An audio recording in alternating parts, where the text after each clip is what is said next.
one more for the recording here. All right. So, Tuck it on. put it in here.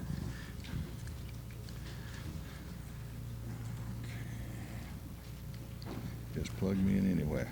Okay. Thank you, sir. Thank you so much, and I appreciate the opportunity of being here with you. I've been looking forward to this ever since I heard about the conference and the opportunity of being here and speaking with you. And what I have heard this morning, when I heard a summary of what the speakers are going to have to say, I really am impressed by the magnitude of the minds here in Denver. We're glad to be in Denver, and I'm glad to be running for the presidency of the United States. And I'm glad to give you the good news that we're going to win. We're going to get rid of the people that you don't want in Washington, the ones you don't want to vote for. And I'm going to tell you how we're going to get there and how we're going to get on the ballot.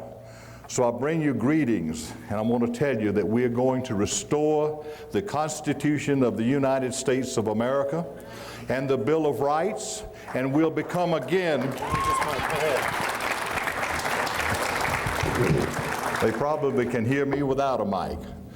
And we are going to become again one nation under God like we should have been all the time. We know that we have to restore our country. And people have said, don't take us backwards. I said, no, we're going to take you forwards into the future, into the 21st century with the basis of good government and the Constitution and the Bill of Rights that our forefathers gave to us. We know that a lot of people have said, we can't vote. We don't know which way we want to go. We don't want Mr. Dole or Mr. Clinton or Mr. Perot. We don't want to split our vote. We don't want to give away our vote. I'm here today to tell you, vote your conscience. Vote your conscience and don't worry about that, because we are working to get on the ballot in every state. And there are many ways that we can get there. But right now, if you get on the ballot, you have to be a billionaire, or you have to sell your soul to one of the major parties, or else you have to sell your soul to an organization that will finance you.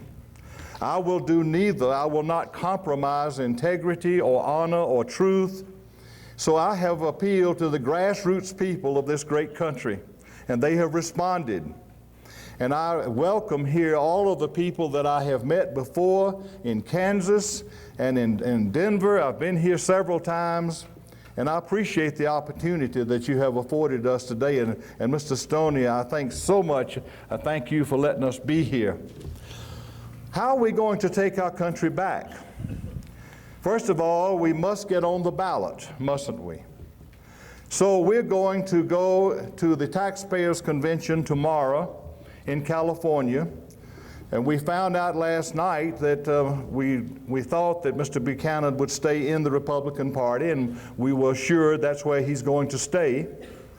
And but you know, CNN has not carried one word about it. But he was supposedly, he dedicated his votes and his support to Mr. Dole last night, and again today.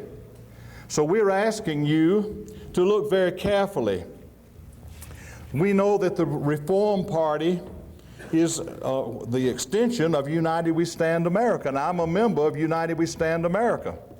But I was not allowed, I was not put on the ballot, even though we applied last year for the opportunity to appear before the American people. So we are going down to Long Beach on Sunday, and with the advice of our friends there, we're going to decide what we're going to do. But we know that what's happening in our country has to be reversed. We're under NAFTA, we're under GATT, we're under the World Trade Organization, and we have no veto there, and therefore we have to make a change. And if you realize that Mr. Clinton wanted NAFTA and he wanted GATT, Mr. Dole and the other Republicans said, all right, we'll give you NAFTA. They gave them GATT, 39,000 pages, and it took 17 floppy disks for us to get it and preview it. And nobody can understand it because every other page it refers back to another paragraph and another volume and another treaty. And we would say, if you want to have free trade in our world, it should be bilateral, it should not be unilateral, but we could write it in one sentence. Everybody who signs this treaty and this agreement agrees that every country has free access of their goods and their production into that other country, and there will be no tariffs placed on anybody's imports or exports. Then one sentence would do what 39,000 pages of gobbledygook did not do. It created a mess. And a lot of people here sell vitamins and minerals and supplements, and we have nutritionists across this country. And I promise you that the Food and Drug Administration, when I get there, will have a complete overhaul. We will promise you that. I've said you won't back into bad things, but you do sometimes want to go back and you want to look if there's any good in anything. So we're going to look at the EPA and see if there's anything we find that is good. We'll put that under one of the presidential offices, and we will have that in the cabinet. I believe in clean air and clean water. I've been terracing my land since before the EPA was ever heard of. And I will continue to protect the land and not let my soil wash into the river. So this is maybe one good side, but the EPA should not have police power. In Southern California, one farmer plowed up his land to plant, and he was going to plant soybeans, and the federal government came in through the EPA and they took his land. They sued a $350,000 fine. They took his tractor. And you know his sin and what the criminal bad element that he had committed? The act that he committed was he ran over 5 rats and killed them with his tractor. And they took his land and fined him, and now he's not able to farm. I don't think this is right, and I would get rid of that part of the federal police power to come into a state and tell you what to do. We'll end that immediately. We know that there's so much that has to be done in our country, and we know that a lot of people are being oppressed. And I have read today in USA Today, this whole page is a list of things that were seized, searches and seizures, forfeiture, and confiscation, from $1 value to several million dollars. And it included money taken out of people's safety deposit boxes. And it took everything, vehicles. And I think that when you get back under the Constitution and the Bill of Rights, probable cause means that you may go and get a warrant and search my house or search my car, but you cannot break into my house and you cannot search my car without my authority. And you have no reason to take and forfeit everything that I own and give it to the government and let them sell it. And do you know who benefits from that? The Justice Department, the judges, and the President of the United States. He can get up to $25,000. Have you read that on the internet, on the fax machines, the fax trees? Well, why isn't CNN talking about that today? Instead of talking about Mr. Lamb, who wants everybody over 65, he said, had a duty to die. I don't agree with that. Don't agree with that. I believe that you have a right to your golden years. You've worked all your life, you've raised children and grandchildren, and you've worked hard and you've tried to save something from a government that's confiscating all of your money. And when we get to Washington, the first thing we'll do, of course, is fire Janet Reno.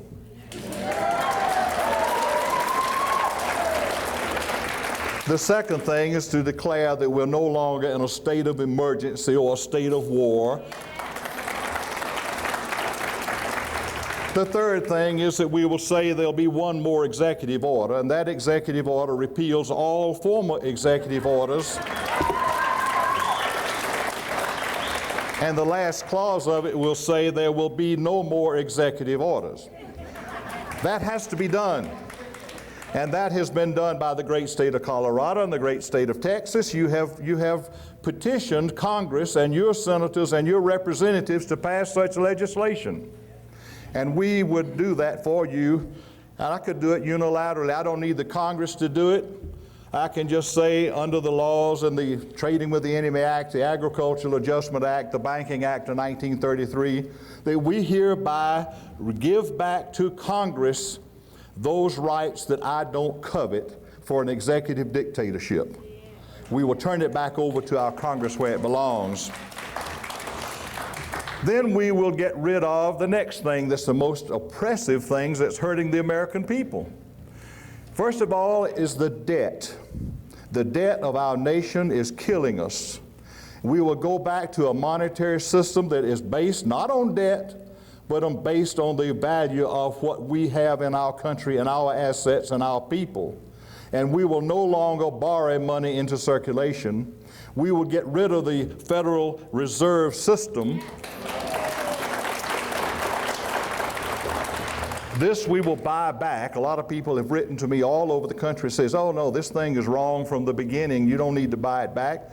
But ladies and gentlemen, if you can buy it back for $444 million and we owe $5+ trillion and they own most of the debt, and when you buy it back, you buy back the assets. Is that a good swap? Yes. It's a good swap. And how do we get the money? It's already in law. I don't need the Congress to pass another law. It's under the 1933 and the 1862 Banking Acts. The President has the authority to ask the Secretary of Treasury to print up to $3 billion in United States notes or currency with no debt attached and nothing that we owe to the Federal Reserve System. President Kennedy did this in 1963. Of course, he didn't last long. But we're going to put the Pope Mobile over us, and we're going to put the protection of God over us. And we're going to say that Ephesians 6:10 through 20, we're going to put on that full armor of God, and we're going to do what's right in our country one more time.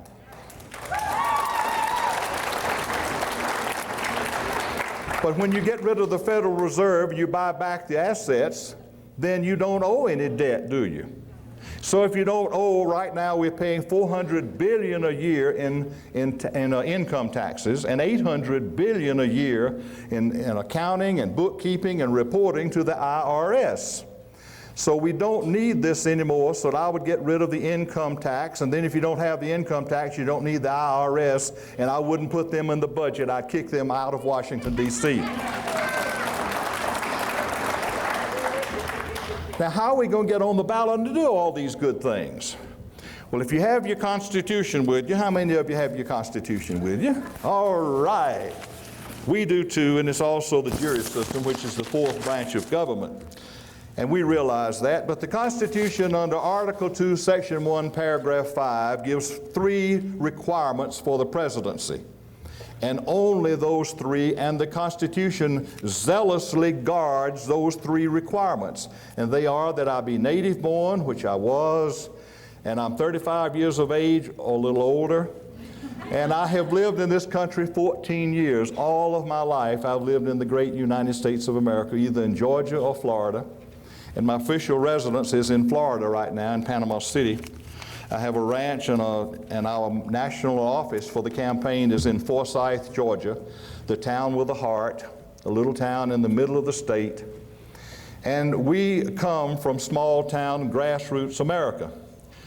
I have a good education. I had a mother who was a real genius, and I thank her, and I thank my dad for all of the patience they had with me. But Mother said, I will expose you to reading, see how you like it. So we started out learning phonics when I was 3 years old. And when I was 4, I was reading the newspaper.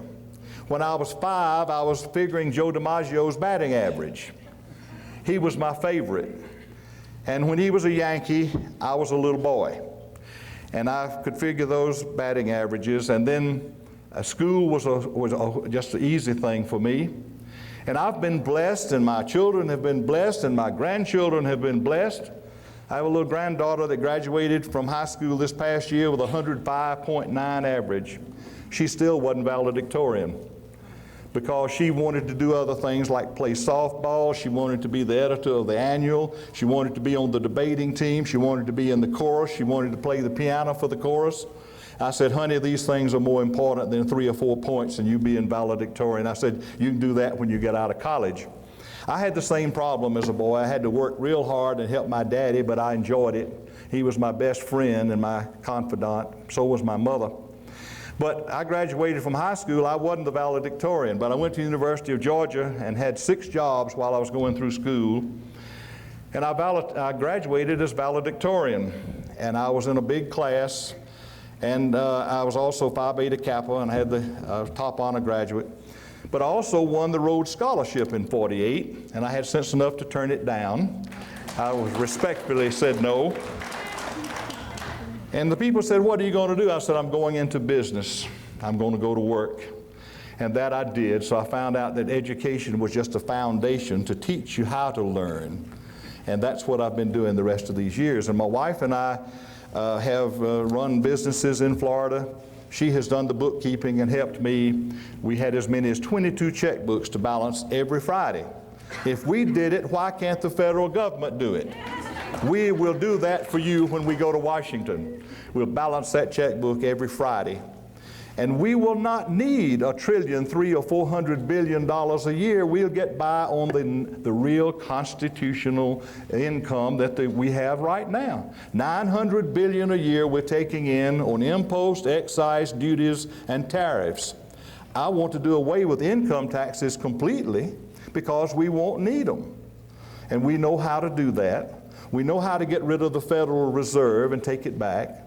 We know how to look at the Constitution and say we don't have the first judge who is constitutional right now. That's under Article 3 of the Constitution. They are all administrative judges. They are either admiralty, which they have the jurisdiction over, but they've all been appointed in the federal courts under they are executive. They're under the executive appointment. They're under the first section of our Constitution. So what do? We ask the Supreme Court justices first to all resign, and then all of the rest of the federal judges to resign. And then we appoint good judges who care for the people, who will let you go into their court and plead your constitutional rights. You don't have any in the nation right now that will allow you to do that.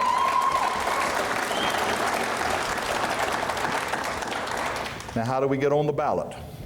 We are working hard across this nation. We should be on the ballot in the great state of Colorado. We have gone and gotten petitions and we have fulfilled the monetary requirement, but we can't get that confirmed from the Secretary of State, but I feel sure we will have it soon. So you'll have the opportunity to choose. But if you look under your Constitution, under Article 2, Section 1, Paragraph 5, those 3 qualifications, then Article 3 and Article 4 gives you the equal rights from one state to another. Article 4, Section 4 says we all have a constitutional form of government, a republic form of government in our states. Does that say that in the Constitution? We will have to take that back. And then Article 6, Section 2 says that we have the United States Constitution is the supreme law of the land. And any state law or constitution that is contrary to this Constitution is notwithstanding. And then we have the case history of Thornton versus U.S. term limits, which is 1995, and it says it right down the line that no state has the right to set requirements beyond the Constitution. We're not going to quote anything I have to say or any opinions I have. We're not going to be argumentative. We're going to give them law and case history, 1, 2, 3. Now, the justices have a right to turn me down. They don't have to take this. We're going to go there with an appeal, first of all, to be allowed to sue. We'll have the briefs that we have to have, and the case will be stitched and bound according to their rules. We'll present that, and if she says we'll take this and assign you a case number, we'll take it. But I don't agree if they say, no, we're not even going to take this, we're not going to hear it. What are we going to do? Read your covenant on your civil and political rights under the United Nations. So we'll make the judges on the Supreme Court say, are we under the Constitution or are we under the United Nations? They'll have to make that decision. Under that Section 25 and 26, it says that I have the right, every citizen, every one of you, every child and every grandchild you have, has the right to grow up and say, I want to be president. And when I don't want to have to kowtow to any party. I don't want to be a billionaire. I want to have honesty and truth and integrity and character to take to Washington. So we will say either this Constitution is where we should file, or the United Nations, it's not the human resources, it's the political and civil rights under the covenant. It was approved finally in 1992, signed by Mr. Bush and approved, and submitted to the United Nations Secretariat, and it stayed there 90 days and it became the law. But it says that you have the right to vote for the candidate of your choice. If you can't get on the ballot, how can you vote for the candidate of your choice? So we have them in a catch-22. They're going to have to put us on the ballot one way or the other. One way or the other. And then we'll let you have the opportunity of saying, I want or don't want this candidate for President of the United States. But there's so many other things that we know how to do for our people. We know that welfare is a situation that we need to put back in the control of the counties. It worked very well in the 1930s and the 1940s. And we know that what you do is go back and you let people in the community be able to know who really needs help. You cut out the fraud and you cut out the loss of 89 cents out of every dollar that you send to Washington is lost by bureaucracy.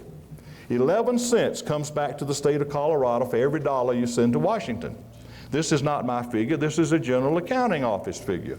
But I think that's a gross waste of money. Too much bureaucracy. We'll find a place in the private sector for all these people. Now let's use the figures now of the GAO and the House Budget Office. If we don't pay income taxes and don't owe them, and we don't need them, and we don't have to pay our accounting and reporting costs, that's $1.2 trillion a year that the American people can keep in their pockets. Now what happens when you have money in your pocket? You're either going to save it or spend it. If you save it in a bank, then you allow the entrepreneurs a basis for money to borrow, don't you?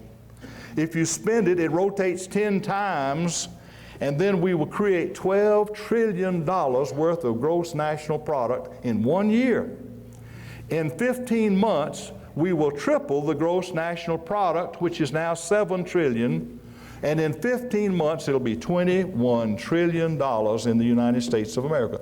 Jobs will abound. We will bring back, when we get rid of NAFTA and GATT, they are not treaties, they are agreements. And they were not passed simply by the Senate, so we know they're not treaties. We get rid of those because we don't need them. They have not worked well. UPS is having a real hard time in Mexico right now getting equal rights to be able to drive their trucks the same size as the Mexicans. Now, if we get rid of NAFTA and GATT and bring back manufacturing to all of the United States of America, bring back jobs, bring back parity to the farmers. Not many people running for office know what parity means. Mr. Dole mentioned the word about 1966. It's been 30 years since he said it. But do you know what parity means? It means that it helps the people of our country first, and then it gets the government out of the farming business. No more quotas, no more subsidies, and no more allocations, and no more corporate welfare to Archer, Daniels, Midland, or anybody else.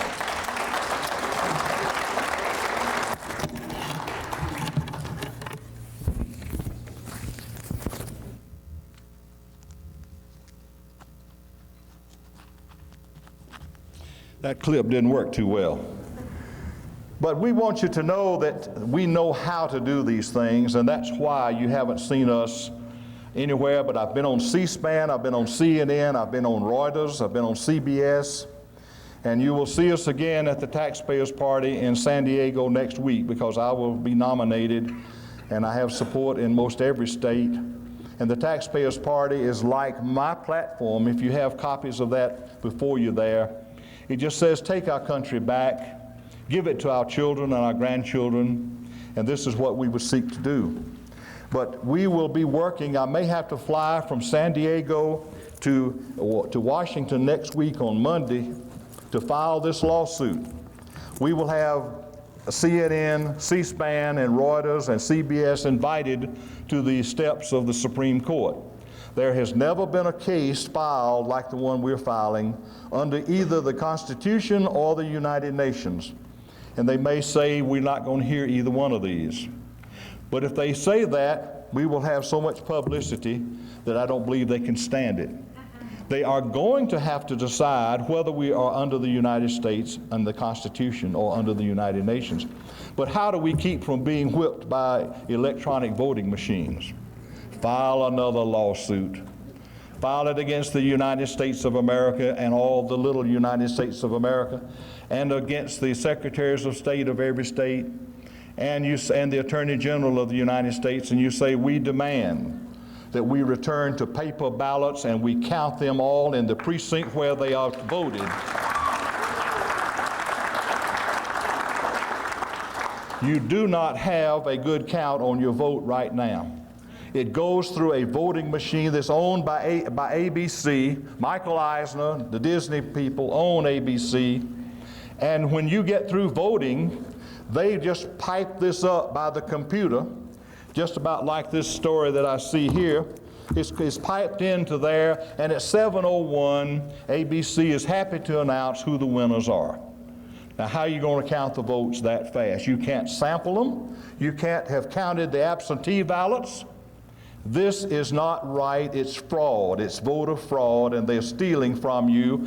And this is not anything that we can't stop.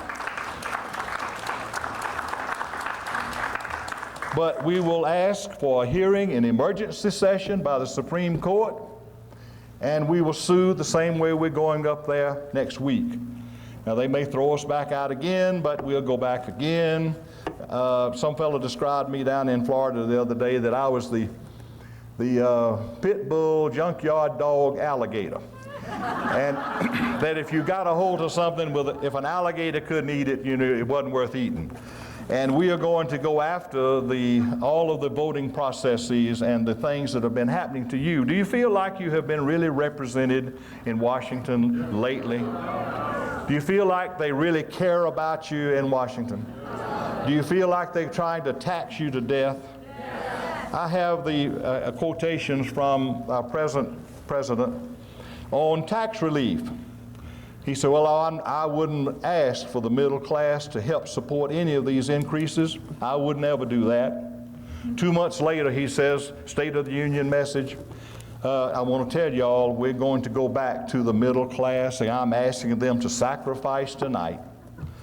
On balanced budget, do you know the story there?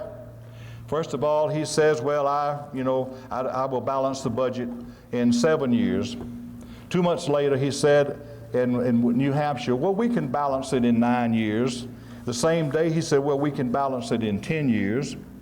2 months later, he said, it'll take us 7 years. And then the next month, they said, well, now balancing the budget is really an arbitrary thing, but I think we can do it in 7 years. And we tell you, and we tell Mr. Clinton and all of the congressmen, you let me go to Washington and I will balance the budget the first year. First year.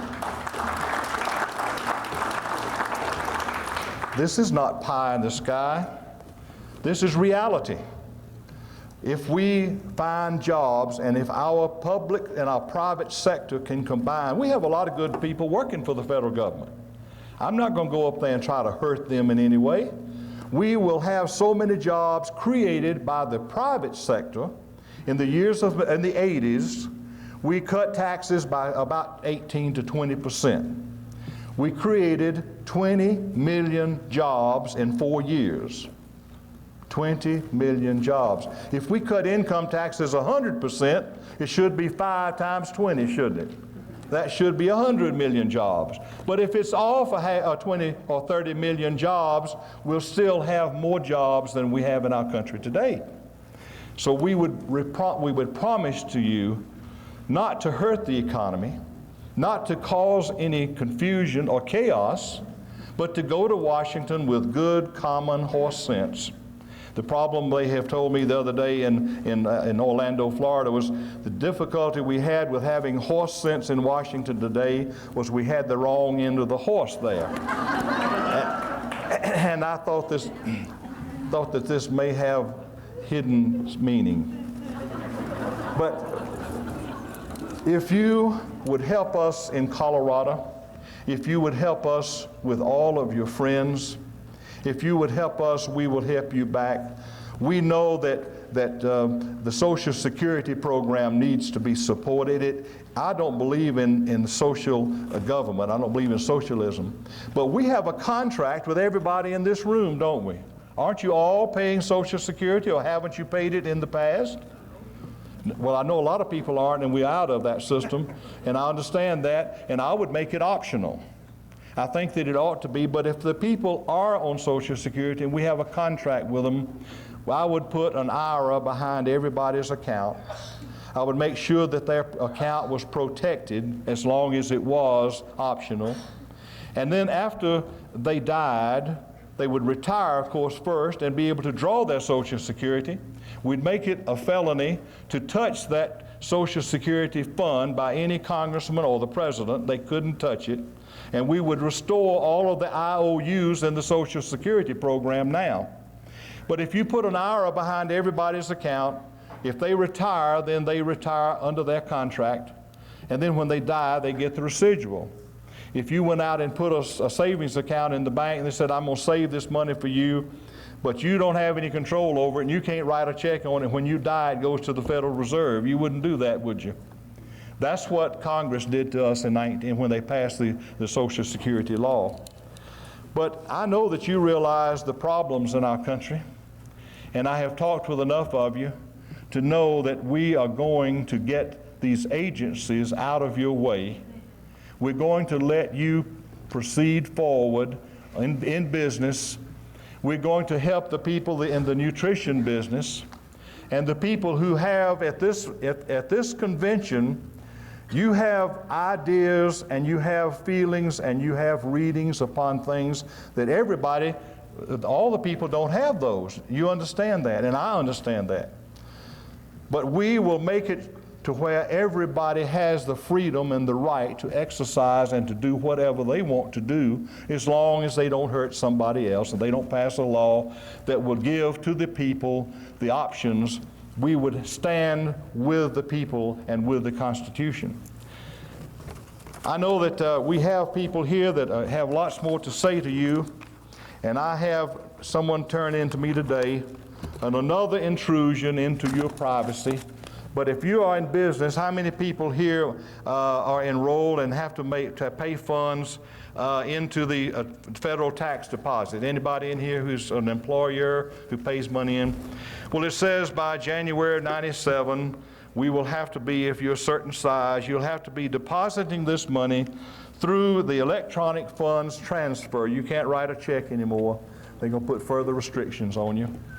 We're going to give you freedom under the First Amendment, freedom of seeking redress of grievances, freedom of expression of religion. It's freedom of religion, not freedom from religion. You'll have freedom of the press, and you'll have the freedoms in Article 2. I don't know what part of Article 2 that Schumett and the Supreme Court don't understand.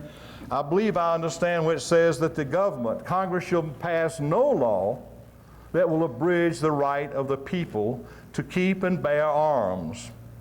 What part of no don't they understand?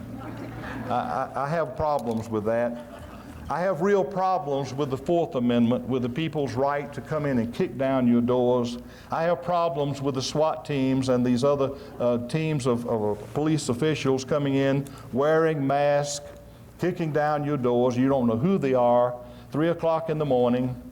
We will stop that. We will protect that Fourth Amendment right that you have, and we will not let that happen to another family in our country. Probable cause means that they have the right to go get a warrant, tell what they're searching for, and tell what they expect to find, and have it signed by a judge. Not after the search, but beforehand, and your right of privacy is there. We go back to the Magna Carta to get that right. You realize that.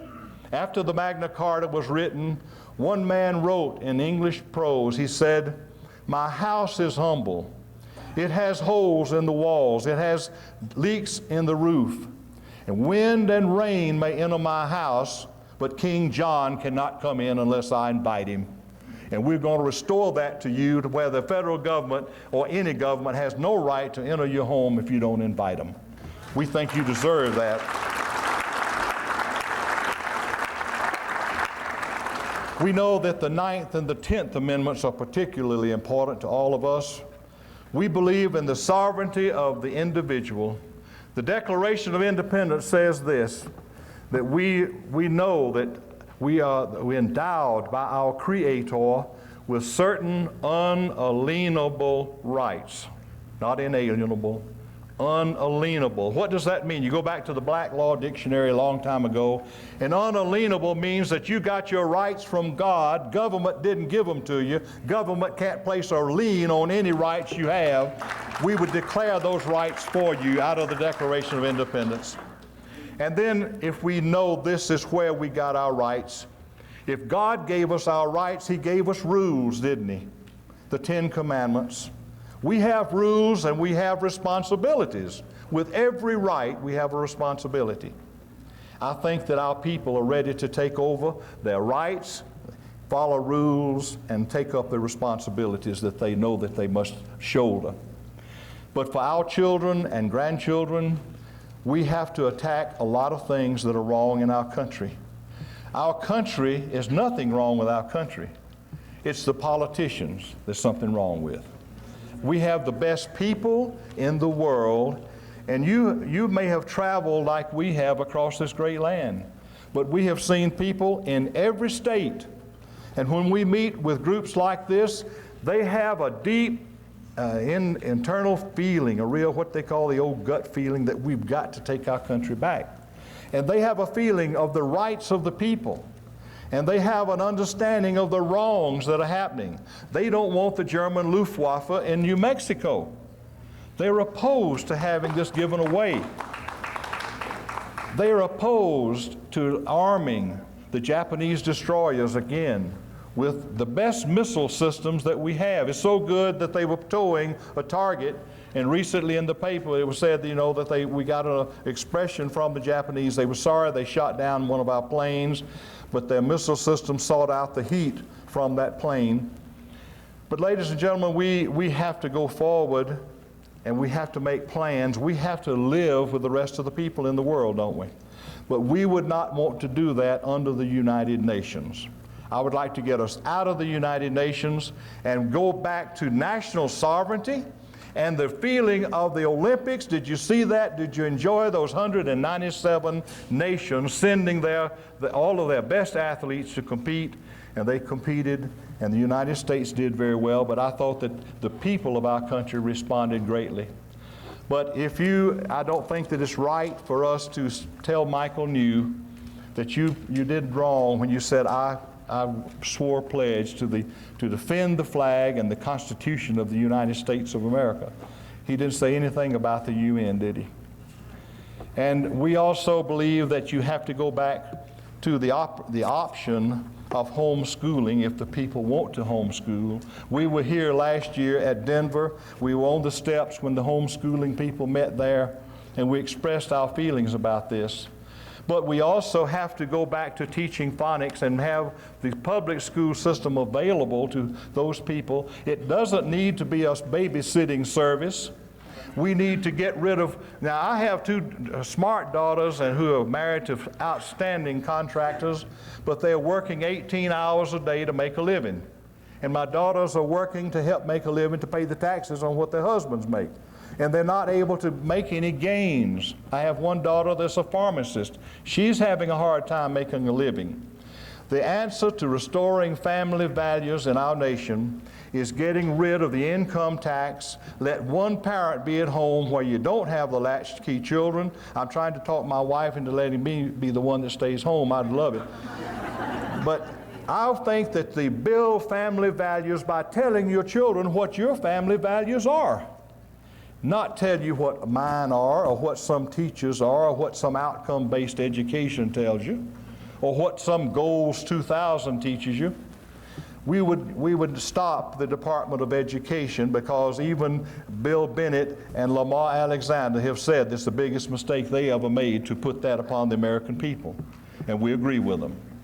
But we would take it back for you. and then you don't send that money to Washington, but we would help create a phonics teaching system, and we would help them to have within each state a teaching system of questions and answers that you can teach your children and let them learn. My son graduated from high school this year, and 44% of the students in Middle Georgia in that little school only got an attendance graduation diploma. They couldn't read and write. Does that surprise you? Doesn't surprise me.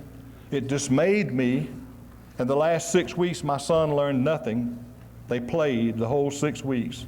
Now he's got to go back and do remedial work. And there's a lot of schools that offer this, and we're going to help him in the fall when he goes to school. But we would do this for the American people, and if you believe in a teaching system and teaching phonics to where your child can read. John Dewey from Columbia University made the statement when he started this type of educational system. He says, we've got to remove phonics from the teaching system because the look-say method, the children will see that, and we can't pull anything over the eyes of the children who can read by phonics. And so they've been trying to process our children for a long time. But if we offer this to the American people, a good solid education, that's all you can give your child. You can't give them money because they'll go through that. But you can give them family values. You can have a nation that's founded in a type of system that you like and that you want and that your children deserve. So as President of the United States, we will start January 20th, 1997. We'll be on the ballot for the ballot time, November the 5th. We ask you to come out in droves to vote. 6 out of 7 voters in our country were Christian or belonged to some church at the time in 1992. And only half of those were registered to vote, and only half of them voted. So let's get everybody out, get everybody registered, and let's register a true expression of the people and the free will of the people as to their leader. But we know that we have to go back and say our country, our Declaration of Independence, our Constitution, and our Bill of Rights are what our country will live under. One nation under God and one nation under that Constitution that protects every right that you have. And the Constitution of Jefferson and Madison and George Washington and Benjamin Franklin, then I will promise to be a good steward in Washington, and I ask you to impart to your children the basis that they can be a good steward of our Constitution. God bless you, God bless Colorado and all the states that you've come from, and God bless America one more time. Thank you for your kind attention.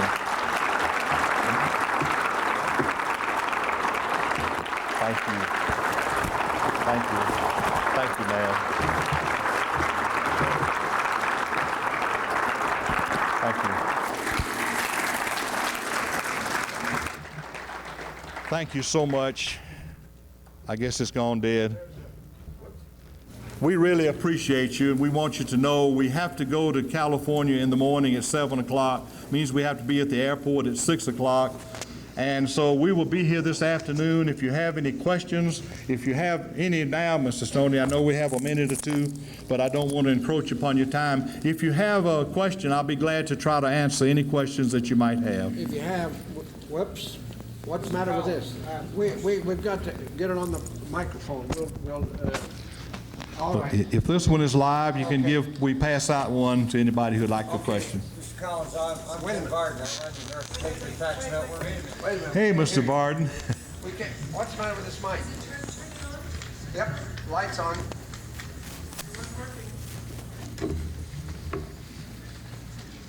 I will repeat the question if that helps him. Just go ahead, Mr. Barden. Okay. Mr. Collins, yes, I'm concerned. I talked to you about the common law where there's no victim, no crime. Would you please address that for us? Well, when we get to, we know that we have to be under the Constitution, and there's a lot of controversy over no victim, no crime. And if you go back to you go back to the Constitution, and we believe in the Declaration of Independence, and we also believe in the Constitution, where you do have rights, but you do have rules and you do have responsibilities. I believe in driving down the road, and I'm glad that there's a stop sign or a four-way stop, because I know all four of us can't cross that road at the same time. And this is the way we would address that for you. I know that this is a very difficult question across the country. A lot of people, this is a libertarian question, and I have addressed this, and I've told the libertarians I believe, and a lot of people across the country have a question on this. I would not let any opportunity pass that we have to express ourselves to do away with federal intrusion into our state laws, and then what you do within your state to pass a law within your state, that's up to you and your state courts, because I can't find in this Constitution but 4 federal laws. We gave 18 paragraphs in Article 1, Section 8 to the federal government, and I believe this is their rights, and these are the only rights that they have, is Article 1, Section 8, the 18 paragraphs. Another question. Hi, Charles. You know, I have a real problem that, you know, they pulled so many frauds on us. It's just unreal. You know, I've spent the last 4 years discovering all these frauds. And one is that when you register to vote in this state, and I'm sure it's true in every other state, that you register to be a U.S. citizen. The point is that I'm not a U.S. citizen. I'm a state sovereign. What do I do about that? Well, first of all, we have to have a president and an administration that recognizes your rights. And under the Constitution, and also under the 14th Amendment, it says that we are citizens of the United States. Well, this is, we understand this question on the 14th, the 16th, the 17th. There's a lot of questions about it. And anybody who wants to opt out, I'm not certainly going to try to prevent them from opting out of the system. No, I want to vote, but I want to vote under who I am. Well, this, yes, yes, and what we know that there are a lot of faults, and if you try to go through, we've got, how many, 200 people in here right now? And you've got 200 different agendas of the people who have different problems with the federal government. And our answer to this is that what we have to do is go back to the Constitution and the Bill of Rights and the Declaration of Independence, and you have to have a president who will decry that he does not want executive dictatorship and does not want the executive orders, and therefore you are back to the Constitution, and how the lawmakers make their laws from that point forward I would abide by, and I would certainly pass and sign any law that they wrote to try to protect the rights of the American people. It's already in here. You can bring all 200 of your individual problems with the federal and state government under our umbrella. You get under our umbrella of the Constitution and the Bill of Rights. Every problem that you have with the things that we are talking about around this room and the things that I've sat and listened to this morning, you have the opportunity to express yourself if you're back under that Constitution. You also have the right to defend yourself in the court of law, which you don't have right now. Next question here. Thank you, Charles, for running, and thank you, Dean, for bringing him. As an astrologer, could you tell me your date of birth? Yes, sir. It's January. I have some people who've told me that don't do that. Tell them how old I am. I'll tell you privately, but don't get that out. It's a matter of record. But I was born in January, and I'm 66 years old. Okay, and in good health. We take in our own hay, and I bench press almost as much as my 18-year-old son. Oh, way to go. Here's the next question. I was born in Decatur, Georgia. Oh, next question. Yeah, you had mentioned helping people in the nutrition business. Could you define what people in the nutrition business are and how you'd help them? Everybody who is a nutritionist or who sells health foods or vitamins and minerals is affected by the GATT Treaty or the GATT Agreement. I realize it's not a treaty. But you're also affected by the World Trade Organization, where the United States has no veto. And they've already passed this and have already contested it, and a German pharmaceutical company says they want every mineral, vitamin, and everything that you're selling as a nutritionist to be put under prescription by a doctor. And we have no veto, and we have no way out of it unless you get a president who will go there and put an end to the GATT and also to the NAFTA agreements. Now, did I understand this morning you said that will take effect January 1? January the 1st, it takes effect. It's out on the fax tree, it's out on the email, it's out on the website. It is a fact, and we will be happy. It's come in so often to us, I thought everybody in the nation had seen it. How many of you have seen that? So if you have, it's been across the fax network, but it is something that we believe is going to happen to our people. Any other questions? I want to thank you again. Is this lady? Yes, sir. Well, come down here to Mike. What? Here's a question right here. Wait a minute. Nothing without the mic. Come over here, please. We'll take this one while you're getting here. With all due respect, sir, my question is, there is a phenomena going on in the world that's being ignored, and what will you do to present the other ET truth to the people of the world and the United States? Well, the Constitution protects your right to any individuality that you may have or any individual contact you may have. All I can promise you is I won't let the federal government, and that's what I would have control over as president, I will not let them abuse you, and I would not let our Department of Justice abuse you in any way. And you have the right of free expression to do whatever you want to do, as long as you don't violate the law. I believe in the law, don't you?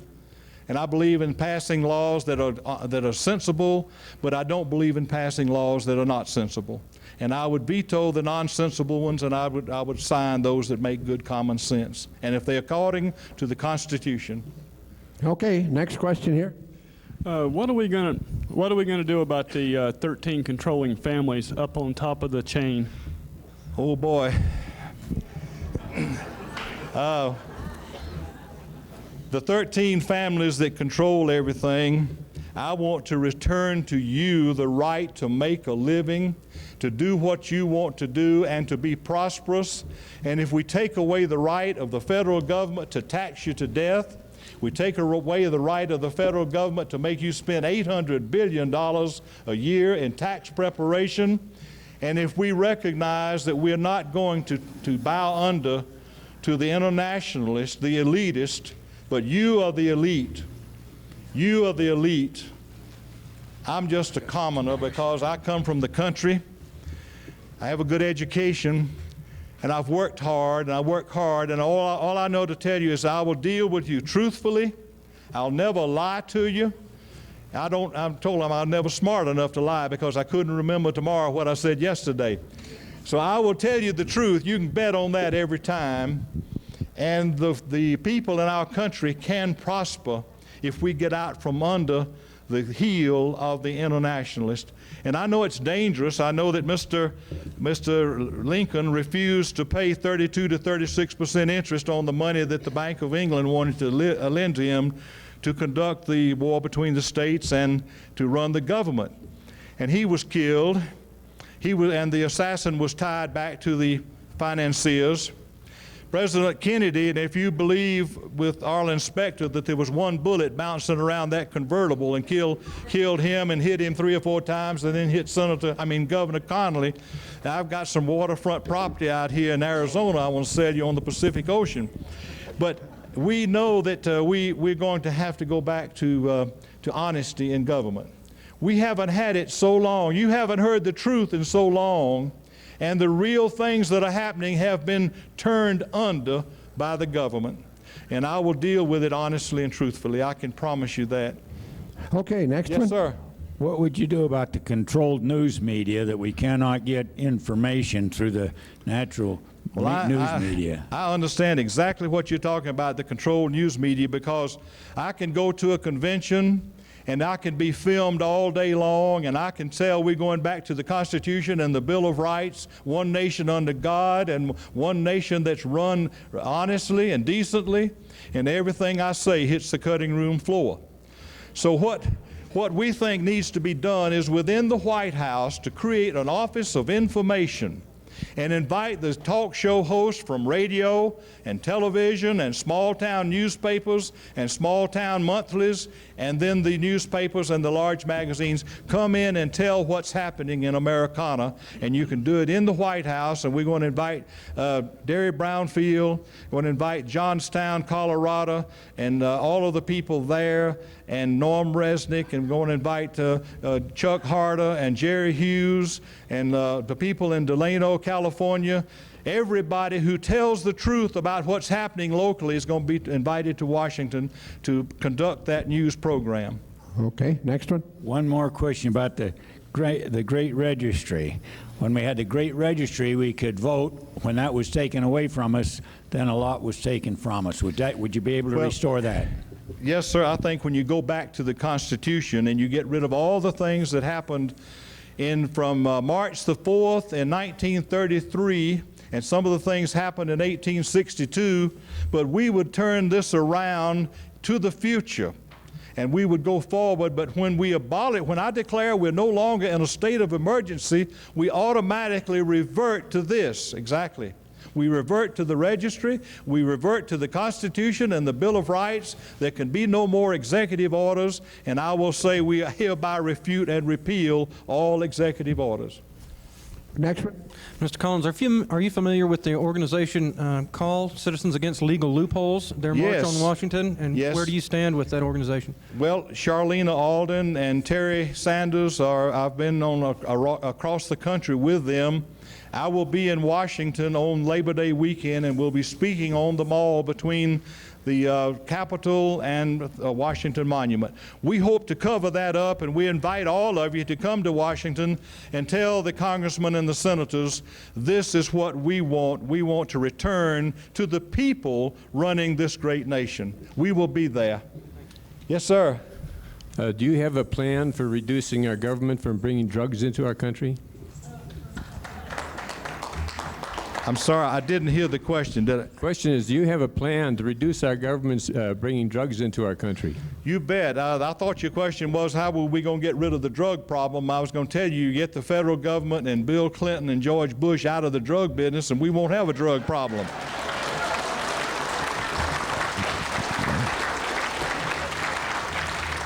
I have toured Southern California and all of California, but Chula Vista is within the 20-mile area south of San Diego, and the Border Patrol tells me that they could control the influx of drugs into our country, but their superiors have told them to back off. When I get to Washington, I'll tell them, do your job, and we'll also get Mena, Arkansas out of the drug business. We'll get Panama out of the drug business. We'll get Haiti out of the drug business, and we'll get these two guys. Now, I also believe strongly in this Constitution. And this book, the Citizens Rule Book, have you read it? I am going to ask every state to impanel a blue ribbon grand jury, and anybody who has violated the rights, who has violated their oath to the Constitution and their oath to uphold this government of ours, then we want the people to have a chance to indict the people who have wronged our country. Yes, ma'am. Okay. All right, next question.